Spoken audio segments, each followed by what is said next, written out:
Welcome back in ASC classes for chemistry today for class 12। आज हम लोग इस क्लास में ये कोलाइडल के कुछ प्रॉपर्टीज़ के बारे में बात करेंगे, कोलाइडल सॉल्यूशंस के। इसके प्रीवियस वीडियो में भी कोलाइडल प्रॉपर्टी के कुछ कोलाइडल प्रॉपर्टी के बारे में हम लोग सिंपली इंट्रोडक्शन लिया था, थोड़ा सा आज उसको डिटेल्स में देख लेते हैं। तो अब जैसे कोलाइडल सॉल्यूशन जो होते हैं इनकी भी कुछ अपनी खास प्रॉपर्टी होती है। तो पहले प्रॉपर्टी पर हम लोग डिस्कस करेंगे कोलिगेटिव प्रॉपर्टी। जैसे आप सॉल्यूशन चैप्टर में सॉल्यूशंस के या ट्रू सॉल्यूशंस का ये उसके डिफरेंट कोलिगेटिव प्रॉपर्टी जैसे osmotic pressure, lowering in vapour pressure, depression in freezing point, elevation in boiling point के बारे में ये कोलिगेटिव प्रॉपर्टी कहे जाते हैं, जो पार्टिकल के कंसंट्रेशन से रिलेटेड होते हैं, इसीलिए इनका नाम कोलिगेटिव प्रॉपर्टी दिया गया है। तो ये पार्टिकल के कंसंट्रेशन पर डिपेंड करते हैं।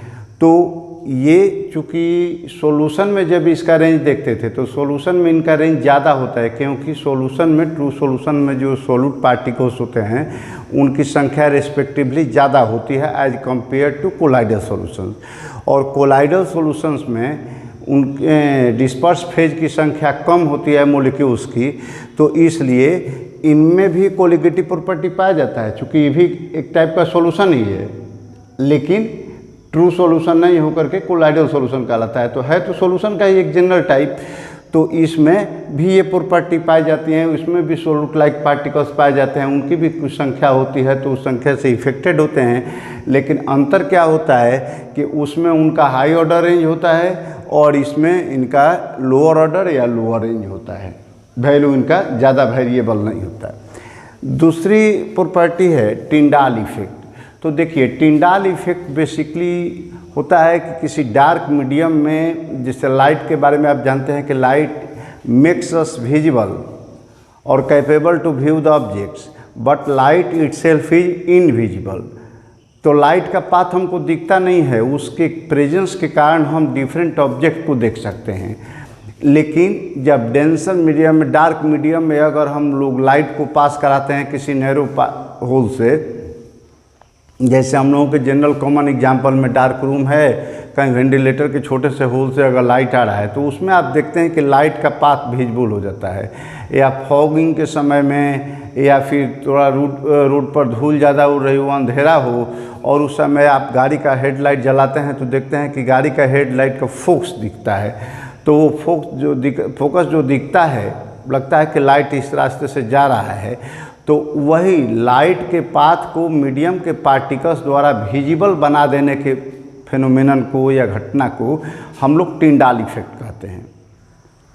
तो ये डिफरेंट टाइप के हो सकता है। तो कोलाइडल में ये ज़्यादा होता है। तो अब कोलाइडल के रेफरेंस में हम बात कर रहे हैं कोलाइडल सॉल्यूशन के, तो वहाँ पर हम इसको डिस्क्राइब करते हैं कि when a beam of light is pass through a colloidal solution, because we are considering colloidal solution, and viewed perpendicular to the path of incident light. जिस रास्ते से, जिस पाथ से लाइट आ रहा है उसके परपेंडिकुलर, जिससे मान लीजिए कि लाइट ऐसे आ रहा है तो हम सामने से देख रहे हैं, तो उस कंडीशन में कोलाइडल सॉल्यूशन में incident light, the path of beam is illuminated by a bluish light. तो वहाँ पर कुछ जनरली कोलाइडल सॉल्यूशन में कुछ ब्लूइश टाइप का लाइट हमको दिखाई देता है। तो वो जो लाइट का पाथ विजिबल हो रहा है, यानी लाइट हमको जो दिखाई दे रहा है, उसी फेनोमेनन को हम लोग कहते हैं टिंडाल इफेक्ट। तो this phenomenon of making the path of light visible bye the medium, जिस मीडियम से लाइट पास करा रहे हैं वहाँ पर लाइट का पाथ विजिबल हो रहा है, तो इसी प्रोसेस को हम लोग कहते हैं, इस फेनोमेनन को कहते हैं टिंडाल इफेक्ट। अब इसमें लाइट जब बेंड करता है, जैसे आप एक्सपेरिमेंटली यहाँ देखे हुए हैं कि अगर हम एक लाइट सोर्स ले लेते हैं, लाइट सोर्स से लाइट पास कराते हैं, यहाँ पर लेंस लगा देते हैं और लेंस लगा देते हैं ताकि इसका जो ऐसे, तो यहाँ सोर्स ऑफ लाइट से लाइट जाएगा तो फैल करके जाएगा। तो यहाँ से जो लाइट हम दे रहे हैं तो ये इस तरह से दे रहे हैं कि ये पैरेलल बीम ऑफ लाइट, यहाँ से जो लाइट निकलेगी ये पैरेलल बीम ऑफ लाइट निकलेगी।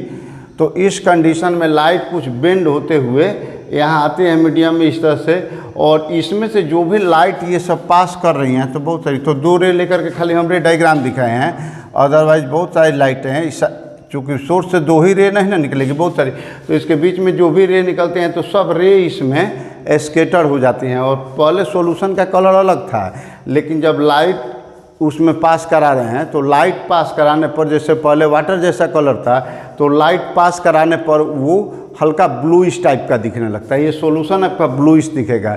अगर माइक्रोस्कोप से यहाँ से देख रहे हैं तो ये ब्लूइश कुछ दिखेगा, ऐसे भी नॉर्मली ब्लूइश दिखेगा। तो इस घटना को हम लोग ये बोलते हैं टिंडाल इफेक्ट। तो इसमें अब ये जो एंगल का बेंडिंग हो रहा है तो इसको हम लोग टिंडाल कोण बोलते हैं, यानी ब्राइट लाइट का जो एंगल बेंड हो रहा है वो हो जाता है आपका टिंडाल कोण। और स्कैटर्ड लाइट जो है डिफरेंट टाइप से देख रहे हैं, कोलाइडल सॉल्यूशन है, और ये पूरा फेनोमेनन, ये माइक्रोस्कोप है आपका, पूरा फेनोमेनन टिंडाल इफेक्ट का है। तो ये एक सिंपल डायग्रामिक रिप्रेजेंटेशन है टिंडाल इफेक्ट का। अब इस टिंडाल इफेक्ट के लिए 2 नेसेसरी कंडीशन होते हैं। तो एक नेसेसरी कंडीशन होता है, चूँकि ये हमेशा बात ध्यान रखिएगा कि जो टिंडाल इफेक्ट होता है तो ये क्यों होता है, तो due to the scattering of light by the medium.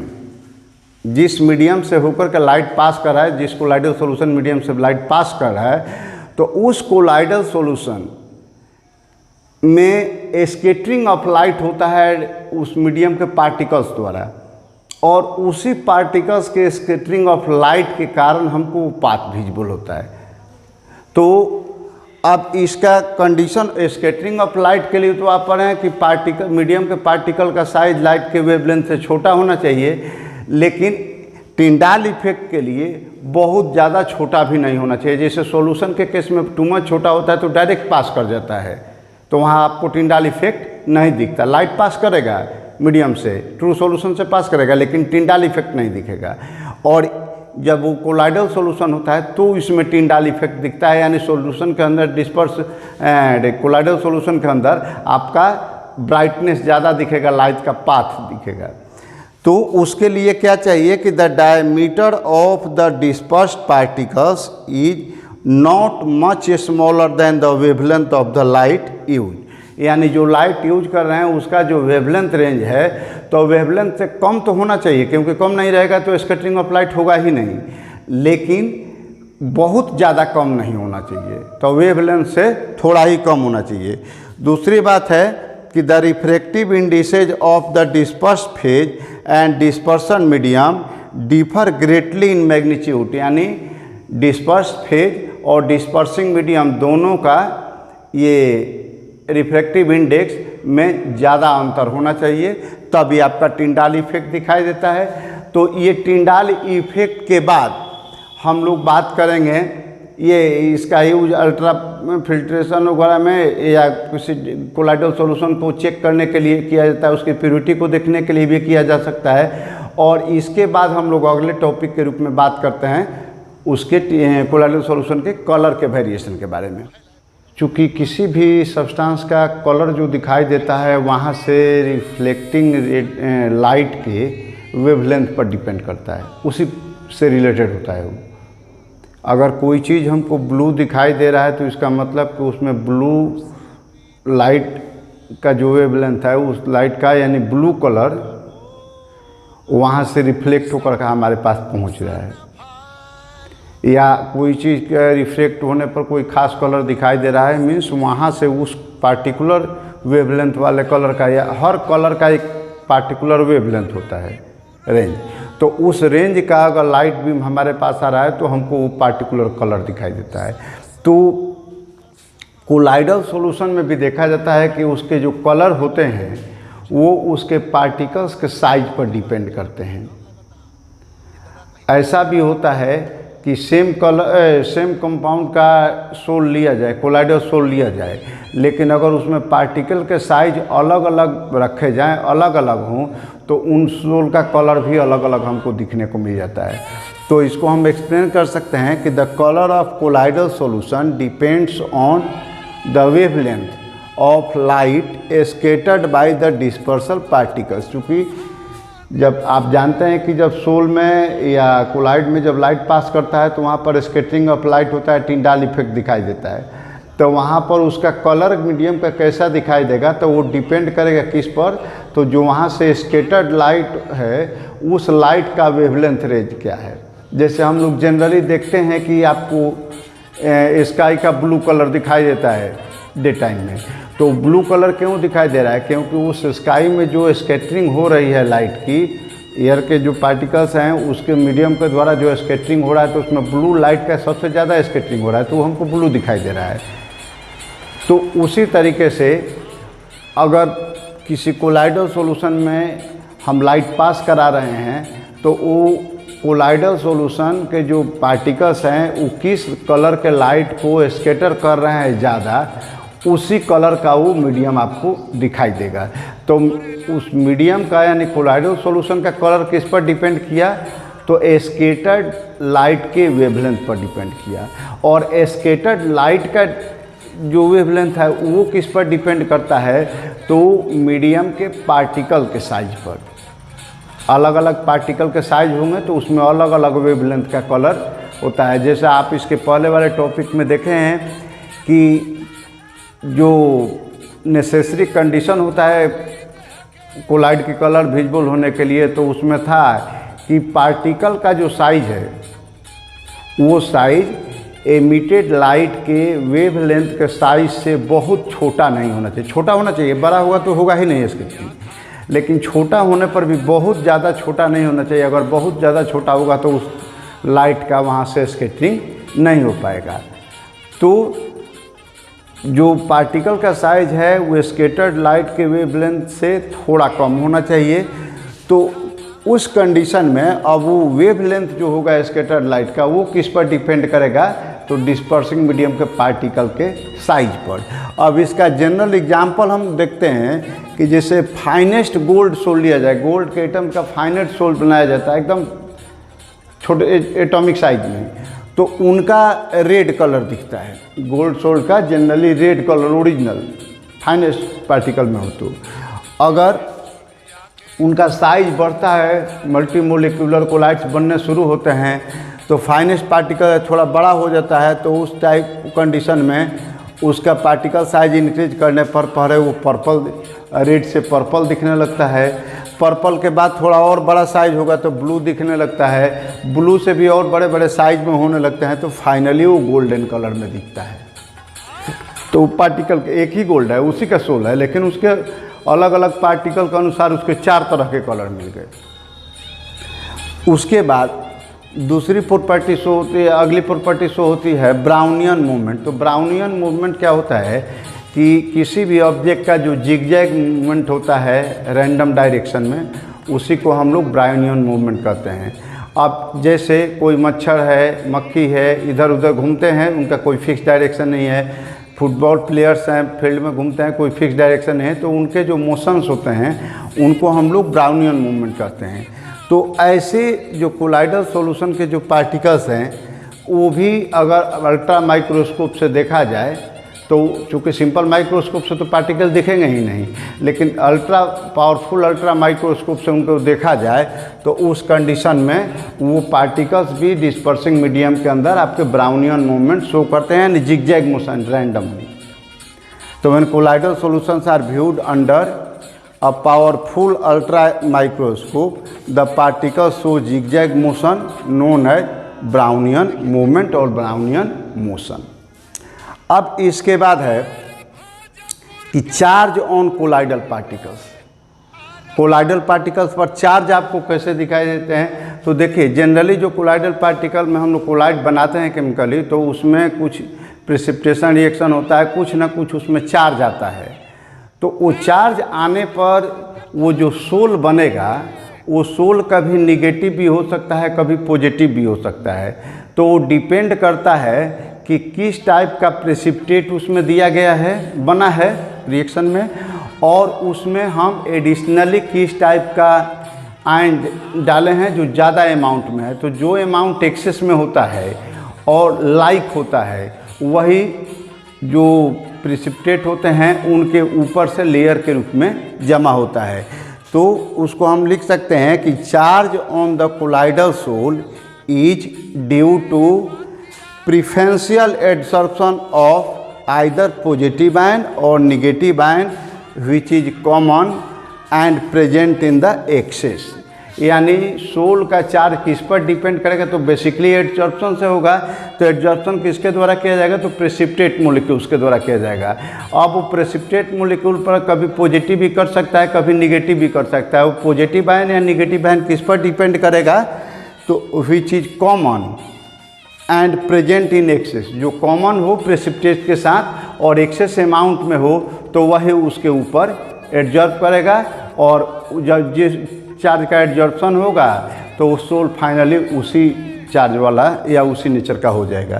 तो जैसे एग्जाम्पल के तौर पर when highly diluted solution of AgNO3, silver nitrate का सॉल्यूशन अगर काफ़ी डाइल्यूट करके ऐड किया जाता है, डाला जाता है हाईली डाइल्यूटेड Ki सॉल्यूशन, यानी पोटेशियम आयोडाइड के सॉल्यूशन में डाला जाता है, तो इसमें ये रिएक्शन होता है। जैसे Ki एक्वस है, AgNO3 एक्वस है, रिएक्शन होता है तो K का Ag का I से होता है, यानी AgI बनता है प्रेसिपिटेट के रूप में, और KNO3 यानी पोटेशियम नाइट्रेट आपका एक सोल्यूशन में रह जाता है। तो प्रेसिपिटेट यहाँ कौन बना, AgS, इसको सॉलिड भी लिख सकते हैं, ठीक है। तो ये आपका बना AgI, तो डिस्पर्स फेज आपका AgI होगा। अब उसमें अगर हम लोग Ki डाले हुए हैं तो Ki की मात्रा अगर अधिक है तो उस Ki की मात्रा अधिक है तो इस Ki तो टूटेगा, तो डाइल्यूटेड है काफ़ी तो टूटेगा, तो K और I होगा, तो I इसमें और AgI में I है। यहाँ पर देखिए ये AgI में भी I है, चाहे यहाँ भी देख सकते हैं कि AgI में भी I है। अगर Ki एक्सेस है तो Ki एक्सेस है तो I की मात्रा ज़्यादा होगी और K की मात्रा ज़्यादा होगी। तो जब आपका AgI बन गया प्रेसिपिटेट तो Ag तो खत्म हो गया, इसके बाद Ki अगर एक्सेस अमाउंट में मिलाए हैं तो Ki के स्प्लिटिंग से दो तरह का आयन बनेगा, K और I। तो उसमें I इसके सदृश लाइक है, लाइक का मतलब कि Ag का लाइक नहीं है, लेकिन यहाँ पर I है, तो I आयन इसके ऊपर गैदर होने लगेगा। तो कौन I, तो Ki में का जो I होगा वो AgI के ऊपर निगेटिव चार्ज लेकर के एडजॉर्ब होने लगेगा। तो उस तरीके से जो आपका सोल बनेगा उस सोल में आयोडाइड आयन ज़्यादा है, तो इसलिए सोल आपका निगेटिव नेचर का बन जाएगा। तो AgI बाई I निगेटिव या निगेटिवली चार्ज बन जाता है।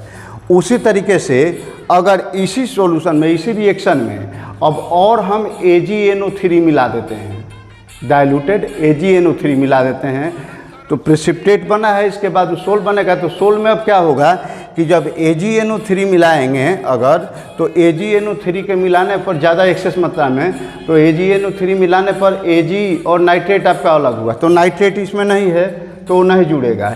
Ag है तो Ag यहाँ पर जुड़ जाएगा, तो आपका बन जाएगा AgI और उसके साथ उसके लेयर पर Ag प्लस आयन जुड़ जाएगा, यानी जो अब जो सोल बनेगा तो वो पॉजिटिवली चार्ज बनेगा। तो हम क्या देखें कि Ki और AgNO3 को मिला करके दोनों डाइल्यूटेड कंडीशन में है, मिलाया गया है तो रिएक्शन होगा, प्रेसिपिटेट बना।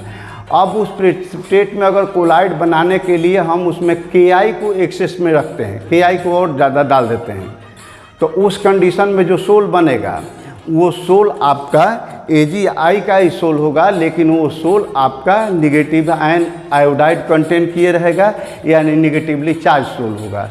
उसी तरीके से अगर उसी प्रिपरेशन में हम लोग AgNO3 और मिला देते हैं, एक्सेस कर दें, तो ये रिएक्शन तो ऐसे हुआ। इसके बाद जब AgNO3 करेंगे तो नाइट्रेट आयन वो आपका वाटर में रह जाएगा, और Ag प्लस जो है वो Ag प्लस AgI के राउंड में जमा होगा, और इस तरीके से आपका वो जो सोल बनेगा वो पॉजिटिवली चार्ज सोल बनेगा। तो इस तरीके से जो सोल बनते हैं उसमें चार्ज भी दिखता है, चार्ज का भी अब फाइंडिंग होता है, वो आपका चार्ज पॉजिटिव हो सकता है, निगेटिव हो सकता है, यानी सोल आपके निगेटिवली चार्ज भी हो सकते हैं, पॉजिटिवली चार्ज भी हो सकता है, और उनका प्रोसेसिंग ऐसे होता है।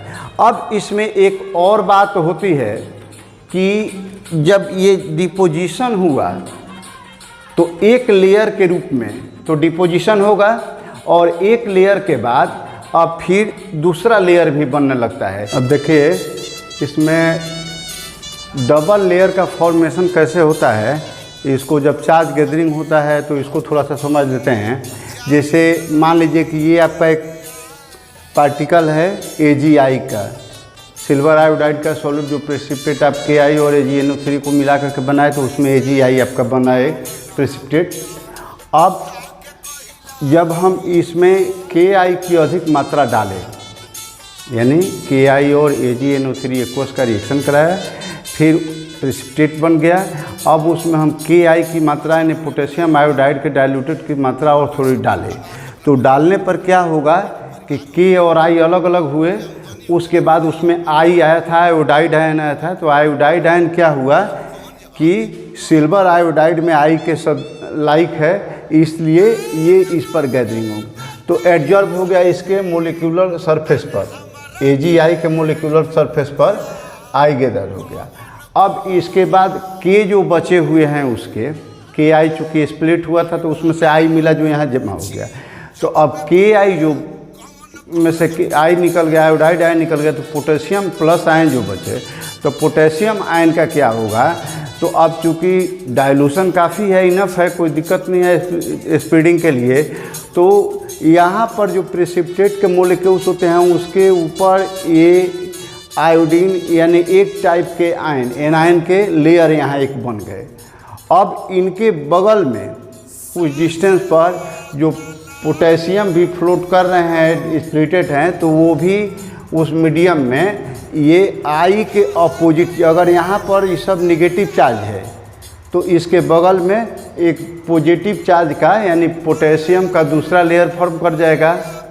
अगर वैसे ही आपका AgNO3 एक्सेस में मिलाए हैं तो Ag यहाँ प्लस प्लस जुड़ेंगे तो उसके बाहर में दूसरा नाइट्रेट आयन बन जाएंगे।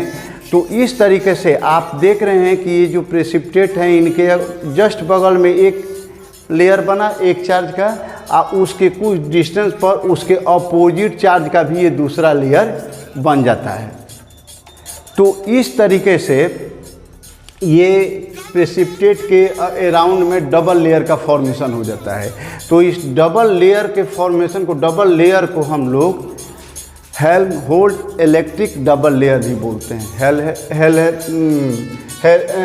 हेल्महोल्ट्ज़ के द्वारा दिया गया था, इसलिए उनके नाम पर हेल्महोल्ट्ज़ इलेक्ट्रिक डबल लेयर, ये इलेक्ट्रिक चार्ज का डबल लेयर बना है और इनके द्वारा फर्स्ट बार ऑब्जर्व किया गया था, इसलिए इनको ये नाम दिए। तो अब ये डबल लेयर का फॉर्मेशन होता है। अब एक चीज़ और आप जानते हैं कि जैसे कैपेसिटर के बारे में फिजिक्स में पढ़े होंगे कि दो मेटल सेट हैं, एक सीट पर पॉजिटिव चार्ज और एक सीट पर निगेटिव चार्ज जमा हुआ तो उसका कॉम्बिनेशन एक कैपेसिटर का कैपेसिटर में वही होता है। तो अब यहाँ भी ये मोलिक्यूल्स है, इसके ऊपर एक लेयर बन गया एक टाइप के चार्ज का और इसके बाहर वाले कुछ हिस्से में एक अपोजिट चार्ज का भी लेयर बन गया। तो ये जो फर्स्ट लेयर है इसको फिक्स्ड लेयर कहा जाता है और बाद वाला जो सेकंड लेयर है इसको डिफ्यूज लेयर कहा जाता है। फर्स्ट लेयर जो डायरेक्ट अटैच्ड है प्रेसिपिटेट मॉलिक्यूल के साथ, और उसके बाद वाला जो सेकंड लेयर है उसको डिफ्यूज लेयर कहा जाता है।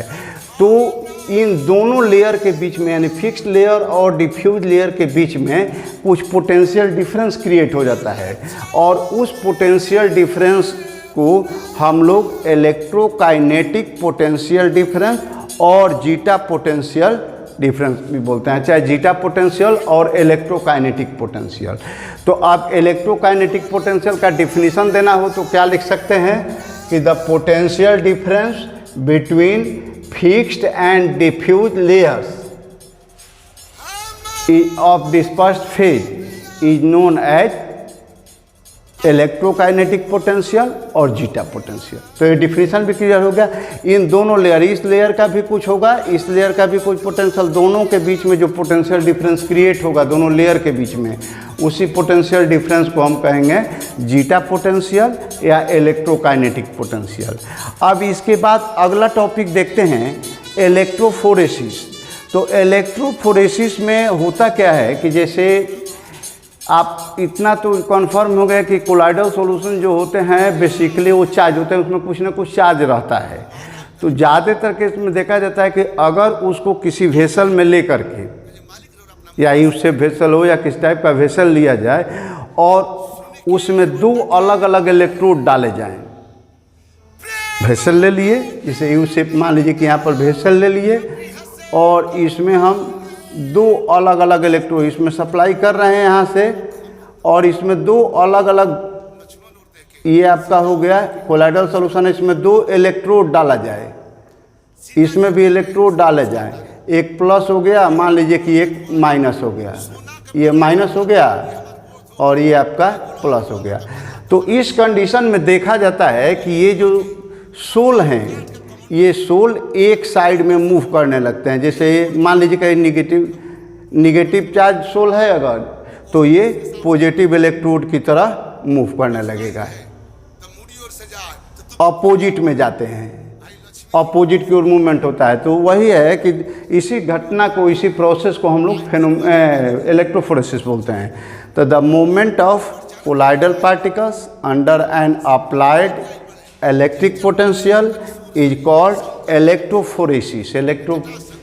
इलेक्ट्रिक पोटेंशियल के अंडर में जब इसको रखा जाता है तो इसमें मूवमेंट होता है एक पार्टिकुलर इलेक्ट्रोड की तरह, इसी मूवमेंट को हम लोग कहते हैं इलेक्ट्रोफोरेसिस। अब चार्ज पार्टिकल्स मूव कहाँ जाएंगे? चार्ज पार्टिकल्स तो आप जानते हैं कि like charges attract each other and unlike charges repel each other. तो बस यहाँ भी वही रूल फॉलो होता है कि charge particles move towards the opposite electrodes when movements of particles is prevented by some suitable means, it is found that the dispersion of medium starts to move in an electric field। जब electric field की ओर जाने लगते हैं तो electric field की जब तरफ move करते हैं तो उस प्रोसेस को हम लोग कहते हैं इलेक्ट्रोओस्मोसिस। तो इलेक्ट्रोओस्मोसिस का डिफिनीशन दिया जाए तो when movement of particles is prevented by some suitable means, it is found that or it is observed that the dispersion medium starts to move in an electric field. This phenomenon is known as electroosmosis। तो ये इसका definition भी clear हो गया। इस सब में definition ही आता है, एक एक लाइन का आप जानकारी के लिए जानिए, अगर आ गया तो एक आध लाइन में लिख देना होता है, ज़्यादा कुछ नहीं है इसमें। इसके बाद ये डायग्रामिक रिप्रेजेंटेशन भी देख सकते हैं। बाकी जो अगर प्रॉब्लम उसमें दिया होगा बुक में तो हम लोग उसको देखेंगे 1 by 1, वहाँ दुख नहीं है। बेसिकली इसको जान लेना है। इसके बाद लास्ट है इसका प्रॉपर्टी दिया हुआ कि कोएगुलेशन और प्रेसिपिटेशन, तो या उसको फ्लोकुलेशन भी बोलते हैं। तो ये कोएगुलेशन और प्रेसिपिटेशन क्या हुआ कि जब सोल होते हैं तो सोल में तो पार्टिकल्स मीडियम साइज में हैं, सस्पेंशन साइज में है नहीं कि नीचे सेटल डाउन करें, और उसमें प्रायः चार्ज होते हैं। वो जो डिस्पर्स फेज पार्टिकल्स होते हैं वो चार्ज होते हैं। तो अब अगर हम किसी भी तरीके से उनके चार्ज को हटा देते हैं, क्योंकि चार्ज वाले जो पार्टिकल्स होते हैं ना, तो चार्ज पार्टिकल्स के बीच बीच में रिपल्सन होते रहता है। जैसे मान लीजिए कि यहाँ पर कोई चार्ज पार्टिकल है, ये यहाँ पर मान लीजिए कि कोई चार्ज पार्टिकल है, फिर यहाँ पर कोई चार्ज पार्टिकल है, तो इस चार्ज पार्टिकल के बीच में कुछ ना कुछ रिपल्सन होगा, और इसी रिपल्सन के कारण ये पार्टिकल आपस में एक दूसरे से जुड़ते नहीं हैं डायरेक्ट, और कुछ डिस्टेंस पर रहते हैं, डिस्पर्स रहते हैं आपके डिस्पर्सिंग मीडियम में, तो आपका सोल का फॉर्मेशन हुआ रहता है। अब जब हम किसी भी तरीके से इनके चार्ज को हटा देते हैं, ये हटा दिया जाए, ये रिमूव कर दिया जाए, ये चार्ज जो है इसको हटा दिया जाए, ये भी चार्ज हटा दिया जाए एनी हाउ, तो इससे क्या होगा कि अब ये जो पार्टिकल्स हैं विदाउट चार्ज हो गए। तो जब विदाउट चार्ज पार्टिकल्स हो जाएंगे तो उसके बीच में इंटरमोलिकुलर फोर्स यानी वंडरवाल फोर्स जो होता है, वंडरवाल फोर्स ज़्यादा स्ट्रॉन्ग हो जाता है और ये एक दूसरे के ज़्यादा नज़दीक आ जाते हैं। तो जब पार्टिकल्स ज़्यादा नज़दीक हो जाएंगे, उनका साइज बड़ा हो जाएगा कोलाइडल सॉल्यूशन के रेंज से, तो क्या होगा, अब वो फिर से प्रेसिपिटेट के रूप में जमा होने लगते हैं। और इसी फेनोमेनन को हम लोग कोएगुलेशन या प्रेसिपिटेशन बोलते हैं। तो हम इसको देख सकते हैं कि the process of setting of colloidal particles is called coagulation और प्रेसिपिटेशन और फ्लोकुलेशन ऑफ द सोल। अब इसमें भी पाया जाता है कि greater the valency of coagulating ion the greater will be coagulating power. माने कोएगुलेटिंग आयन की वैलेंसी जितनी ही ज़्यादा होती है तो उसका कोएगुलेटिंग पावर भी उतना ही ज़्यादा होता है, और ये हार्डी स्कूज का रूल है। तो अब इसके एग्जाम्पल के रूप में हम देखते हैं कि जैसे आयोडाइड आयन का है, सल्फेट आयन का है, फॉस्फेट का है। यहाँ पर वैलेंसी 1 है, यहाँ 2 है और यहाँ 3 है। एनायन है, माइनस साइन इंडिकेट करता है कि एनायन है, तो इसकी वैलेंसी 1, इसकी 2, इसकी 3 है। तो इससे कोएगुलेटिंग पावर इसका ज़्यादा होगा और इससे कोएगुलेटिंग पावर इसका ज़्यादा होगा, क्योंकि वैलेंसी इंक्रीज कर रही है। उसी तरीके से सिल्वर, लेड, आयरन और सिलिकॉन में देखते हैं तो सिल्वर की 1 है, लेड की 2 है, आयरन की 3 है, सिलिकॉन की 4 है। तो इस तरीके से हम क्या देखें कि सिल्वर में 1 है तो इसका सबसे कम, उससे ज़्यादा हुआ पीबी का, उससे ज़्यादा हुआ एफी का और उससे ज़्यादा हुआ सिलिकॉन का। तो केटायन में भी आपका वही चीज़ है। तो केटायन एनायन में आपको निगेटिव पॉजिटिव वैल्यू को ध्यान नहीं रखना है। वैलेंसी में 1 2 3 होता है, निगेटिव पॉजिटिव तो होता नहीं है।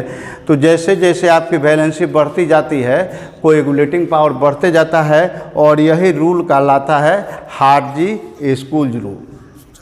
तो अब ये कोएगुलेशन के लिए क्या क्या कंडीशन है वो किस तरीके से कर सकते हैं हम लोग, तो अगले वीडियो में देखेंगे। और उसके बाद एक आध और पॉइंट होंगे और इमल्सन होगा। तो एक वीडियो में हम लोग इस पूरे चैप्टर के लास्ट में बचे हुए टॉपिक को कंक्लूड करेंगे। तब तक आप इतने वीडियो को देख करके इसको समझ लीजिए, अच्छे से प्रैक्टिस कर लीजिए। और चैनल पर नए हैं तो आप सब लाइक कीजिए, सब्सक्राइब कीजिए। वीडियो अगर आपको अच्छा लग रहा है तो कमेंट भी कीजिए और अपने फ्रेंड्स में शेयर कीजिए। Thank you, best of luck.